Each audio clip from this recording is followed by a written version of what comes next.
신앙 고백의 핵심이다. 그리스도의 부활은 신앙 고백의 핵심이다. 사랑의 주님 감사합니다. 거룩한 주일 우리에게 허락하시고 주의 말씀이 선포되고 예배하게 하시니 감사합니다. 어디에 있든지 하나님이 함께하는 예배하는 권속들을 축복하시고 이 시간 모두 한 성령으로 역사하옵소서. 감사하며 예수님의 이름으로 기도하옵나이다. 아멘. 고린도 전후서는요 목회서신이라고도 합니다. 디모데 전후서와 디도서만이 목회서신이 아니라 고린도 전후서도 교회에 편지하면서 믿음 생활은 이렇게 하는 것이다라고 얘기하고 있습니다. 고린도 교회는 바울이 전도하여서 세운 교회입니다. 그런데 문제가 제일 많았고 바울이 눈물도 제일 많이 흘린 교회가 고린도 교회입니다. 그러니까 우리가 그런 말이지요. 문제가 많은 곳에 은혜가 넘친다. 바울이 3번의 고린도 교인에게 편지를 썼습니다. 그런데 첫 번째가 고린도 전서고 두 번째가 고린도 후서인데 세 번째는 유실돼서 있었으면 얼마나 좋았겠어요. 근데 유실이 돼버렸어요. 그래서 첫 번째, 두 번째가 고린도 전서, 고린도 후서 이렇게 성경은 얘기하죠. 자, 바울이 고린도 교회에 3번씩이나 편지하는 이유가 있습니다. 근데 그 이유는 고린도 교회가 파벌이 일어났습니다. 성경을 보면 바울이 나는 게바파요, 나는 아볼로파요 뭐 이런 얘기 한다 그랬잖아요. 바울파요, 게바파요, 아볼로파요 이러듯이 파벌이 일어났다는 거예요. 그래서 교회는 예수 그리스도로 하나가 되어 또 역사하기가 쉽지 않고 핍박을 이겨내는데 쉽지 않은데 이게 파벌, 분열이 일어났다는 거죠. 그래서 분파가 일어났기 때문에 이제 바울이 편지를 쓸 수밖에 없었고, 두 번째는 성적 윤리가 흔들렸다는 거예요. 성적 문제, 도덕 문제, 윤리 문제.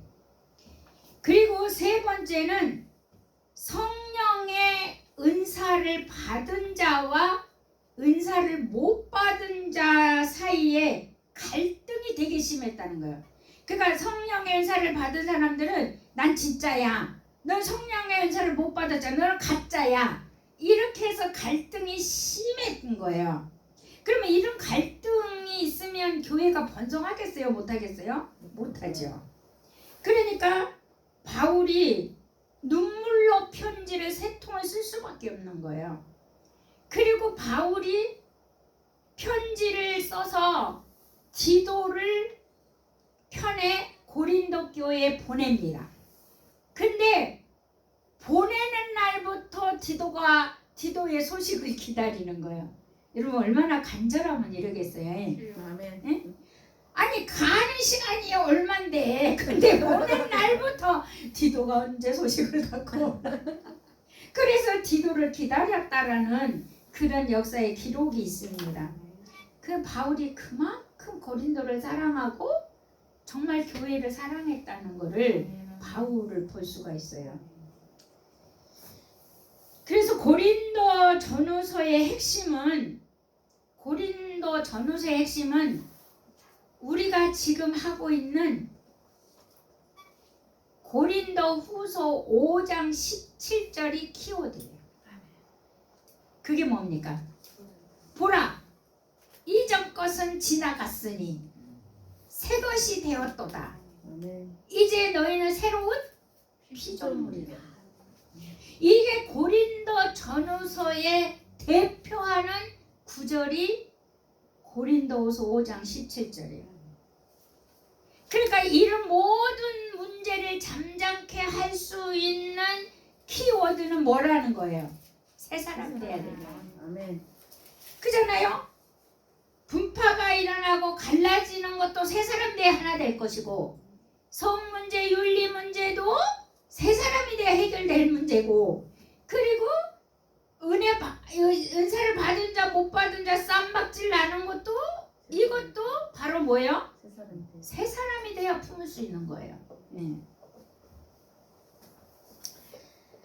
그러므로 기독교의 그 복음을 다른 말로 말하면 이게 고린도후서 5장 17절이에요. 기독교 복음을 다른 말로 표현한다면, 그러니까 굉장히 중요한 거죠. 우리 기독교인에게는 이 복음이 들어왔다면 바꾸어지는 거듭남의 새로운 피조물이 이게 복음인 거예요. 이게 복음. 진짜 복음인 거죠, 이게.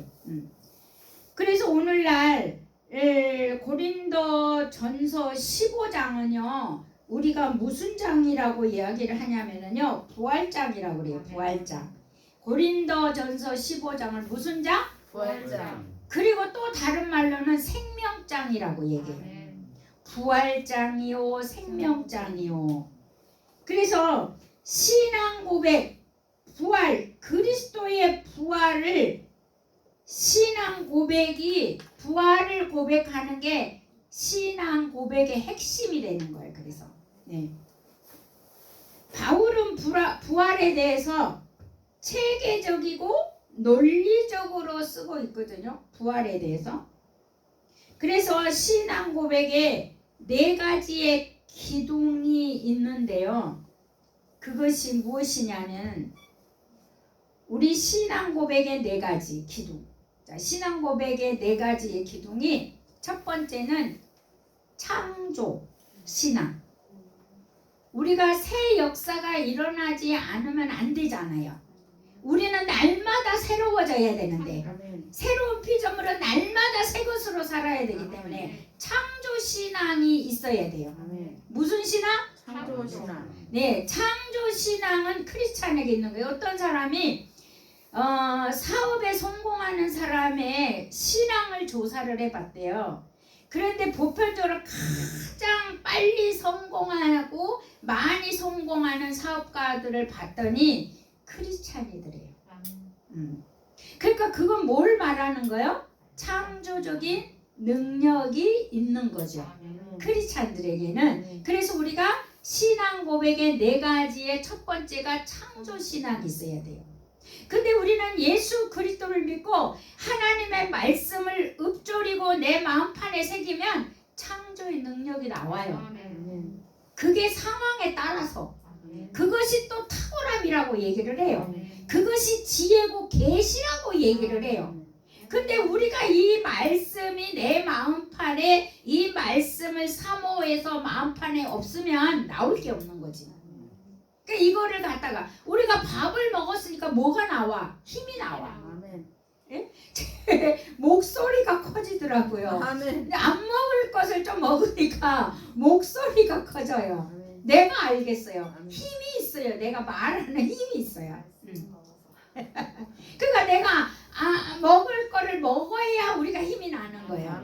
근데 먹을 거를 안 먹으면 힘이 안 나는 거예요. 예.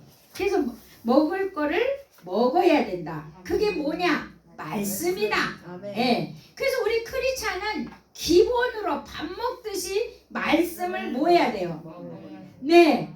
밥은 맨날 먹으면서 말씀을 안 잡수시면 창조의 능력이 없어요. 지혜와 능력이 안 풀어져요. 그러니까 말씀을 잡수시기를 예수 이름으로 축복합니다. 그리고 두 번째는 임마누엘 신앙. 임마누엘이 무엇입니까? 하나님이 나와 함께 하신다. 뭐라고요? 하나님이 나와 함께 하신다. 그럼 하나님이 나와 함께 하면 뭐가 두렵습니까? 없습니다. 두려움이 없어요. 그러니까 우리가 이 신앙의 고백 4기둥이 바로 창조의 신앙, 임마누엘의 신앙, 세 번째는 십자가 신앙이에요. 무슨 신앙? 십자가. 네, 십자가 신앙이 바로 뭐냐면 나는 죽고 그 세상을 지배하는 거예요. 아멘. 다스리는 거예요. 아멘. 아멘. 아멘. 근데 내가 안 죽고 내가 하면 뭐예요? 망하는 길이지. 그래서 십자가 신앙. 그러면 십자가 신앙은 내가 죽는 거. 아멘. 예. 그 다음에 네 번째 신앙, 오늘 하려고 하는 네 번째 신앙이 바로 부활 신앙. 아멘. 예. 그러니까 이 네 가지의 신앙 고백이 우리한테 있어야 돼. 아멘. 예. 그래서 창조 신앙, 임마누엘 신앙, 십자가 신앙, 부활의 신앙. 아멘. 근데 여기서 하나만 갖고 가도 안 돼. 아, 십자가 복음이 최고야. 십자가. 근데요, 죄만 용서받고 내가 죽었는데 부활이 없으면 뭔 소용이 있어? 망하는 일이야 이게. 하나님이 나와 함께 하는데 하나님이 함께 안 하면 나는 벌벌 떨 수밖에 없어. 그거 내가 하나님을 믿었으면 영광이 나타나야 돼. 아멘. 창조의 역사가 있어야 돼. 아멘. 그러니까 이 우리의 신앙 고백의 네 기둥이 바로 이거라는 거죠. 아멘. 여러분 이 네 기둥을 확실히 갖고 신앙 고백하는 여러분 되시기를 예수 이름으로 축복합니다. 아멘. 예. 그래서 오늘 이제 본문의 1절을 보면 1절을 봅시다. 형제들아, 그러니까 성도들아, 이 말하고 똑같은 거죠. 내가 너희에게 전한 복음을 너희에게 알게 하노니 이는 너희가 받는 것이요 또 그 가운데 선 것이라. 응. 그러니까 너희들은 복음으로 서 있다 이 말이에요. 너희들은 복음으로 서 있다. 아멘. 그러니까 고린도 교인들이여, 너희는 정확한 복음을 받았고 너희는 서 있는 자들이다. 그리고 너희들은 진리로 지지하고 있다. 복음으로 구원받는 자들이다. 너희는 복음의 진보를 나타내는 자들이다. 복음을 굳게 붙잡고 있다. 이렇게 얘기할 수 있었던 것은 바로 뭐냐면 구원받은 자들은요 계속적으로 체험이 있어요. 아멘. 그러니까 고린도 교회가 구원받고 나서 체험이 있는데 그것을 누가 관리하고 누가 지도하는 지도자가 없었기 때문에 문제가 일어난 거예요. 막 은사가 오면은요 절제가 안 되거든요.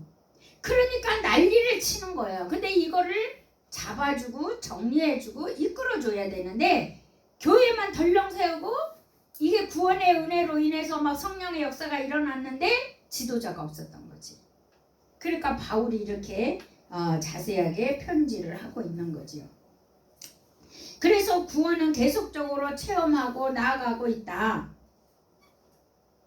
당시 고린도 교회는 그 체험들이 실제가 엄청나게 일어났거든요. 그 고린도 교회에서 그 은사장이 나오고 그게 우리가 오징죽이라는 직분도 나오게 되거든요. 근데 이제 고린도 교인들이 바울을 눈물을 가장 많이 흘리게 했지만은 그들은 뜨거운 열정과 은혜와 그런 엄청난 것들이 풀어졌거든요. 고린도 교회만큼 다양한 성령의 역사가 일어난 교회는 없었거든요. 고린도 교회가 신약 교회에서 가장 다양한 역사가 일어난 게 고린도 교회거든요. 그래서 고린도 교회인들은요 열심히 특심이었어요. 근데 우리가 보면 열심 특심인 사람이 조금 좀 문제도 일으키잖아요. 그러듯이 그 고린도 교회도 그랬던 것 같아요. 그래서 그 고린도 교인들은 영성도 있었고 민감성도 있었다는 거죠. 그 말을 뒷받침해 준 게 바로 2절에 너희가 만일 내가 전한 그 말을 굳게 지키고 헛되이 믿지 아니하였으면 그 말로 말미암아 구원을 받으리라. 그러니까 아무리 은사가 일어나고 능력이 일어나고 역사가 있어도 구원을 이루기 위해서는 인내하는 믿음이 필요한 거죠. 인내하는 믿음. 예. 자, 3절을 보십시다. 시작. 내가 받은 것을 먼저 너희에게 전하노니 이는 성경대로 그리스도께서 우리의 죄를 위하여 죽으시고 그러니까 바울이 고린도 교회에 전한 복음이 예수 그리스도가 죄를 위하여 죽으셨다. 죽음을 먼저 전한 거죠. 죽음. 그리고 예수 그리스도가 죄를 위하여 죽으신, 그 죄를 위하여 죽으신. 그러니까 죽음은 구원의 기초예요. 아멘. 예. 그러니까 예수 그리스도가 십자가에서 내 죄를 위하여 죽으신 것을 믿는 것이 바로 구원의 기초가 된다는 거죠. 아멘. 그러면 예수 그리스도의 죽음이 없이는 우리가 구원이 있다 없다? 없다. 그러므로 예수 그리스도의 죽음은 우리가 전해야 할 첫 번째 주제예요. 그러니까 우리가 복음을 전할 때 첫 번째 주제가 나 죄를 위하여 예수가 십자가에서 죽었다. 나의 모든 문제, 질병, 고난, 모든 것들, 가난의 문제를 가지고 예수가 십자가에 죽었다. 아멘. 이것이 복음의 첫 번째 주제로 얘기를 해야 된다는 거죠. 아멘. 예, 우리가 복음을 전할 때. 아멘. 그러면 내가 이 복음의 체험이 또 필요한 거잖아요. 아멘. 내가 예수 그리스도를 믿음으로 말미암아 이런 모든 문제가 해결이 된다고 믿어야 되는 거잖아요. 아멘. 그리고 돼야 되잖아요. 아멘. 그래야 이 복음을 첫 번째 주제로 내놓을 수 있는 거죠. 아멘. 그러니까 우리가 그리스도인들이 확실하게 이 복음을 못 내놨던 게 저도 그랬었어요. 초신할 때. 이 복음을 확실하게 내가 못 믿고 내가 체험이 없기 때문에 이거를 내놓을 수가 없는 거예요. 첫 번째 구원의 논리 주제로 못 내놓은 거예요. 그런데 이거를 내가 체험을 하게 되면은 뭐하죠? 당당하게 내놓을 수 있는 거예요. 힘있게 내놓을 수 있는 거예요. 아멘. 근데 우리는 이 복음을 전할 때는 듣든지 아니 듣든지 내가 가진 이 첫 번째 주제를 내놔야 되는 거잖아요. 아멘. 그래 듣든지 아니든지 내놓으면 그 다음은 누가 하십니까? 주님 하시는 네, 성령이 하시는 거거든요. 아멘. 근데 내가 가진 복음, 내 입에 있고 내 마음에 있는 이 복음의 첫 번째 주제가 예수가 십자가에서 당신의 모든 문제를 가지고 죽으셨다. 아멘. 이것을 강력하게 전해주는 게 첫 번째 주제 복음이라는 거죠. 아멘. 예. 나의 모든 문제를 위해서 죽음을 주신 분이 있다고?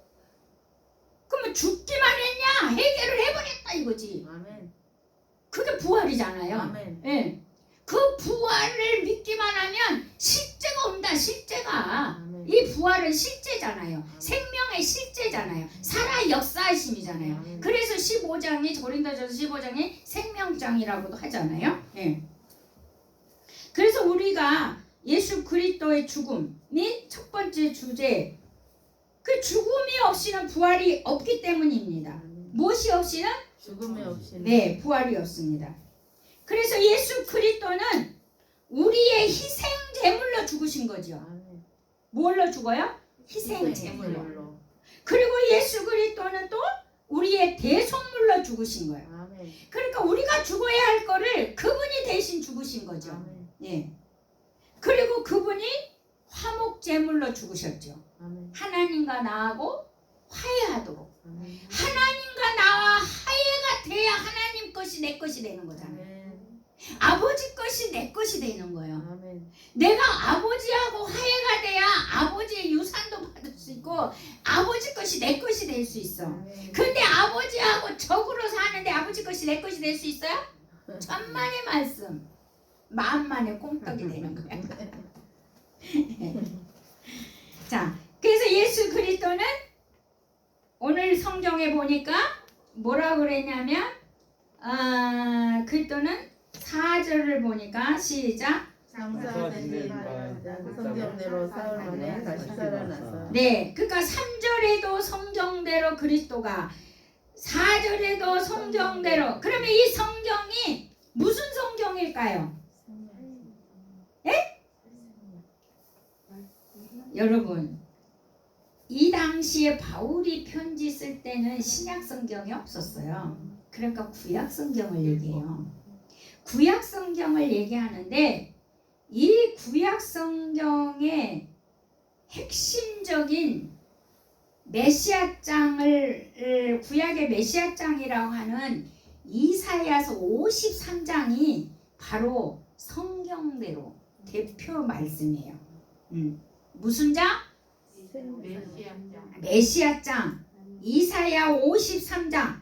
여러분 이사야 53장이 뭔지 한번 가봅시다.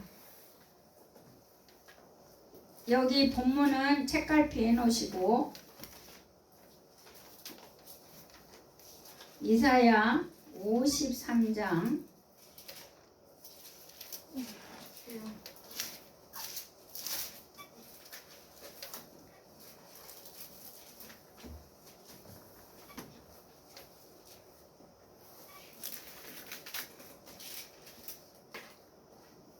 이게 다 보면 좋은데 시간이 많이 가서 다 못 보고요. 5절 6절만 봅시다. 아니 4, 5절 6절만 봅시다. 시작. 그는 실로 우리의 질고를 지고 우리의 슬픔을 당하였거늘 우리는 생각하거늘 그는 징벌을 받아 하나님께 맞으며 고난을 당한다 하였노라. 그가 찔림은 우리의 허물을 때문이요 그가 상함은 우리의 죄악 때문이라. 그가 징계를 받음으로 우리는 평화를 누리고 그가 채찍에 맞음으로 우리는 나음을 받았도다. 우리는 다 양 같아서 행하여 각기 제 길로 갔거늘 여호와께서는 우리 모두의 죄악을 그에게 감당시키시도다. 아멘. 그래서 구약의 메시아장이 이사예요. 그래서 성경대로 예수 그리스도가 왔다는 거예요. 네. 그때 그 당시에는 신약 성경이 기록이 안 됐기 때문에 그래서 예수 그리스도 4절을 보니까 장사 지낸 바 되었다가 성경대로 사흘 만에 다시 살아나사 그게 이제 고린도전서 15장 4절 보면 예수 그리스도의 부활 복음의 두 번째 주제가 예수가 그리스도가 다시 살아나는 거 이게 생명의 영이죠. 다시 살아난 부활의 생명체가 생명의 영입니다. 그래서 우리가 새로운 피조물이 능력이 있습니다. 생명의 역사이기 때문에 생명의 영이기 때문에 바울이 예수 그리스도의 죽음과 부활을 고린도 교인들에게 예수 그리스도가 생명의 원천이야 이 말을 하고 있거든요. 생명의 원천이다. 생명의 근원이다. 원동력이다. 그러니까 부활이 생명의 근원이 되고 원천이 되고 원동력이 된다는 거야. 그러니까 이 부활의 생명체를 가지고 있는 자는 실체를 삶에서 즉각 볼 수밖에 없다는 거예요. 이게 성경이 알려주고 있는 거예요. 성경이. 네. 그러니까 우리가 이 메시지를 볼 줄 알고 들을 줄 알고 이게요 가질 수 있다는 게 놀라운 거예요. 이게 있었어도 몰랐잖아요. 몇천 년을 지나오면서도. 예? 그러니까 우리가 이걸 볼 줄 안다, 들을 줄 안다, 가질 줄 안다, 실제 풀어낼 수 있다는 거예요. 이게 놀라운 거잖아요. 내가 갖기만 해도 안 되고 뭐 보기만 해도 안 되고 근데 이거를 삶의 실제에다 풀어놓을 수 있다는 거. 여러분 대박이 났습니다. 네. 그래서 그리스도가 성경대로 살아났다고 강조하고 있죠. 그 증거로 또 마태는 이렇게 얘기하죠. 예수님이 말씀하셨잖아요. 너희들이 나 표적을 보여달라고? 그러면 내가 표적을 보여줄 표적은 요나의 표적밖에 없어. 그러니까 요나의 표적이 뭐예요? 죽은 고래. 그렇지. 뱃속에 물고기 뱃속에 들어 사흘 동안 어둠에서 죽음과 같은 곳에 있다가 나 살아난 거. 그게 예수의 십자가의 복음을 예표하고 있는 거잖아요. 그게 마태복음에서 12장 40절에서 말씀하고 있죠. 그래서 우리가 알아야 할 것은 죽은 자가 없다면 부활이 없다. 그리고 부활이 없다면 우리는 영원히 살 수 있는 사람 아무도 없어요. 영생을 가질 수가 없어요. 예. 모든 사람이 다 죽기 때문에 믿는 자가 영원히 살 것에 대한 모든 애언은 우리가 죽어서 부활할 때만이 성취될 수 있는 것이기 때문에 그렇기 때문에 우리는 부활의 생명을 가져야만이 영원한 생명, 영생이 있는 거예요. 네. 자 5절을 또 봅시다. 5절 시작. 게바에게 보이시고 후에 12제자에게 와. 또 7절까지 그 후에 500의 형제에게 일시에 보이셨나니 그 중에 지금까지 대사수는 살아있고 어떤 사람은 잠들었으며 그 후에 야고보에게 보이셨는데 그 후에 모든 사도에게 와. 예. 그러니까 보세요. 부활, 예수님의 부활하는 목격자들을 지금 소개하고 있거든요. 맨 먼저 누구에게 보였대? 게바가 누굽니까? 베드로. 자, 베드로에게 보이고 그 후에 12제자에게 보이고 500명의 형제에게 보였고 야고보에게 보였대요. 그리고 모든 사도들에게 보였대요. 근데 여기서 500명이가 봤는데요. 여러분 어떻게 된 줄 아십니까? 120명 남고요. 나머지 싹 가버렸어요. 그러니까 500명이가 예수를 믿으면 120명이는 성령 충만함을 받아서 복음의 실제를 보는데 이 새로운 피조물의 실제를 보는데 380명은 다 갔어요. 날라리지 날라리. 이거 그러니까 내가 부활을 받고 내가 예수를 믿었어도 내가 끝까지 인내하지 못하면 구원이 이루어지지 않는 거죠. 근데 그게요, 이 500명이 예수님의 부활을 보고 그 열흘을 못 기다려서 가버렸어요. 열흘. 그러니까 예수님이 부활하시고 40일 이 땅에 있었거든요. 근데 예수님이 승천하시면서 오순절까지 기다리라고 그랬어요. 그러니까 부활 승천하신 게 40일이거든요. 이 땅에. 그리고 오순절은 열흘 후가 50일째가 오순절이거든. 근데 그 열흘을 예수님 부활하고 예수님 말씀하셨는데도 그 열흘을 못 기다린 380명. 그리고 뭐예요? 이거는 뭘 얘기하냐면요. 우리가 내가 구원을 받아들이고 구원을 받았다면요. 인내하는 믿음이 없이는 구원이 이루어지지 않는다는 거죠. 근데 내가 구원받고도 누가 기분 나쁘게 하고 나 인정 안 해준다고 이 교회 떠난 사람들 있잖아요. 내 마음에 안 든다고 떠나고 뭐 교회 시험 들어 떠나고. 근데 그런 사람들은 뭐예요? 구원이 이루어지지 않는 거죠. 그러니까 구원은 이 요한계시록의 요한은 뭐라고 사도 요한은 뭐라고 그러냐면 구원은 인내다 이렇게 얘기를 하고 있어요. 왜냐하면 마지막 때 환난 때는 이겨내는 자가 구원받을 거니까. 예, 그래서 구원은 인내다. 그리고 또 그렇게 380은 흩어져 버렸죠. 그러니까 신앙은 체험하고도 인내하지 못하면 구원을 이루어낼 수 없다는 것을 여기서 또 보여주고 있고요.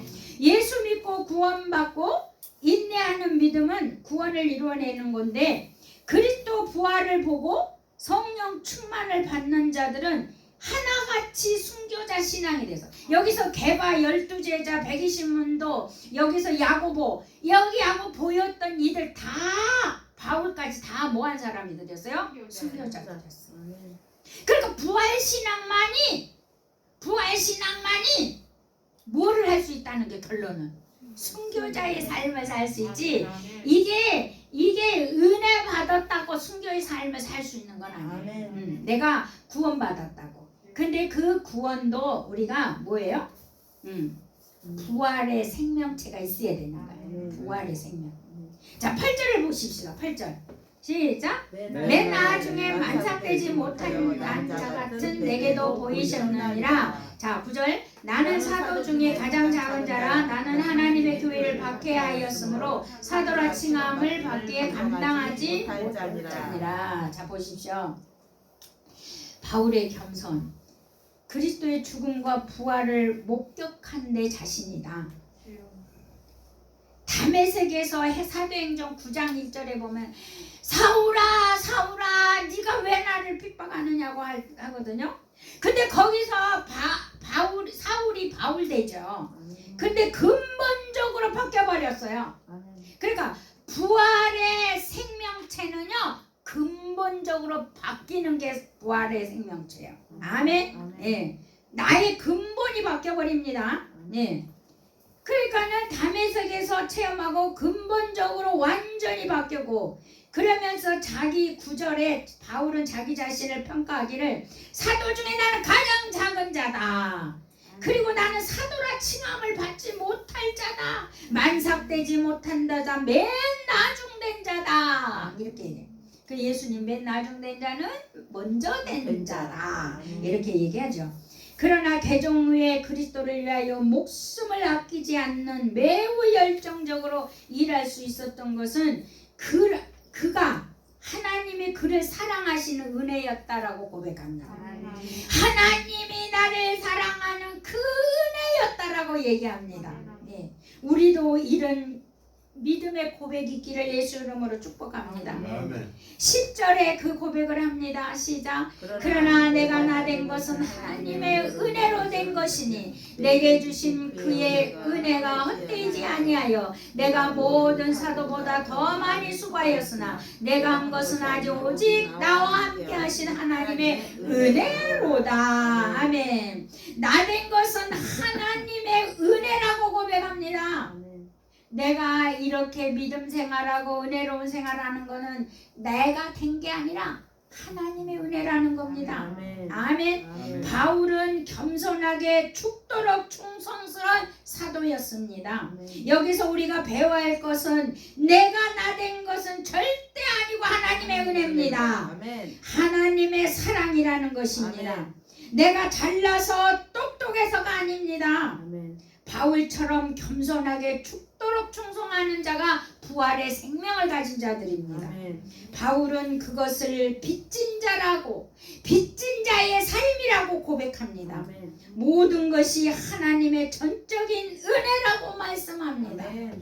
11절 우리 마지막 봅니다. 11절 시작. 그러므로 나나 그들이나 이같이 전파하매 너희도 이같이 믿었느니라. 내가 믿는 믿음 너희도 믿었지 않냐.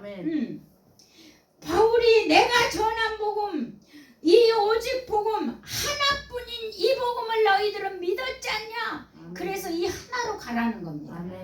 근데 고린도 교회가 이 편지를 받고 잠잠해지기 시작합니다. 고린도 교회가 달라지기 시작합니다. 예. 참된 전도자들이 전하는 복음, 모든 참된 믿는 자들이 믿는 이 복음, 주 예수 그리스도의 죽음과 부활에 대한 이 복음 외에는 결코 없습니다. 예수 그리스도의 죽음과 부활만이 인간에게 전적으로 영생을 주는 유일한 복음입니다.